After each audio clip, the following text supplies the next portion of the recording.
My name is Eric Smith, and this is an excerpt from my pet project, Stories from Q-Ville. King Amadeus had watched an airplane land at the airport not too long ago.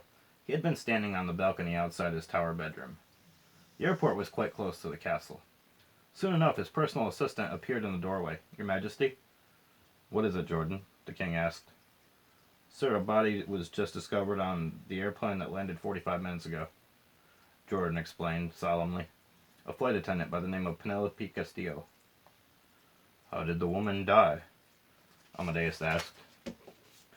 "Murdered, Your Majesty," Jordan said. "The plane was searched and the culprit got away. There were 8 people registered on board, 2 elderly ladies from Florida and 5 crew members. The elderly ladies were watched the whole time. Penelope hasn't been seen since before takeoff." "Who was the 8th person?" the king asked. "I hadn't included the cadaver in the count. My apologies. 6 crew members, including Miss Castillo," Jordan amended. "Does that mean that we have a murderer loose in the kingdom?" King Amadeus asked Jordan. "I believe it does, sir." "Does the victim have a family?" Amadeus asked sadly. "A mother, sister, brother, and daughter, sir," Jordan replied, looking at his notebook to confirm. "I shall visit them personally," King Amadeus said. "Have the helicopter prepared for takeoff." The Castillo family lived in 3 separate apartments in Crispy Tower. The royal helicopter touched down on the building that housed most of the minister's offices, and the king, accompanied by Jordan and 2 cyborg DC-89s, walked to Crispy Tower to deliver the unfortunate news to Penelope Castillo's family.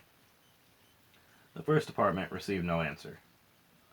They walked upstairs to Jenna Castillo's flat. She was Penelope's sister. Jenna came to the door and said, "Your Majesty." "Miss Castillo, I regret that I have brought dreadful news to you," Amadeus said sympathetically. "Is it possible to tell your brother and mother at the same time?" "They are both here." Jenna opened the door so that the royal party could come in. They followed Jenna into a large living room. Pythagoras Castillo sat on a leather sofa, looking at the television on the wall, which displayed a quiz show on QTV6, which is a channel that specializes in game shows. "Ahem," Jenna said. "Mother?" Pythagoras looked up and immediately stood up sloppily in his haste. "Your Majesty." Mrs. Castillo walked into the room holding the hand of a small girl. The king felt a pain in his stomach. They had to know, though. "Mrs. Castillo, Mr. Castillo, Miss Castillo." He didn't want to tell them.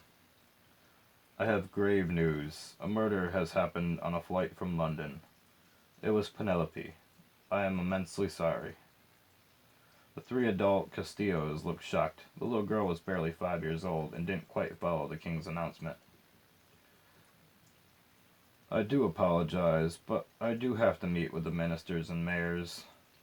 The king bowed at each member of the Castillo family. The king and the cyborg DNC-89s left Jordan to assist the Castillos in whatever way he could, and walked down to the ground floor and through the courtyard that separated the towers. They walked through the hallway of James Tower to the building across the street, which was one that the helicopter had landed on. Amadeus was meeting Mayors Kitsuke and Murphy and the ministers in the conference room on the 10th floor. Penelope Castillo's funeral was a sad affair, as most funerals are. Many people gathered at Calloway's funeral parlor to say goodbye. There was a lot of talk about her murder and how it happened. The biggest question was what was to be done. Normally, when people emigrate to the kingdom, their past is forgiven. Murder is illegal in the nation, though.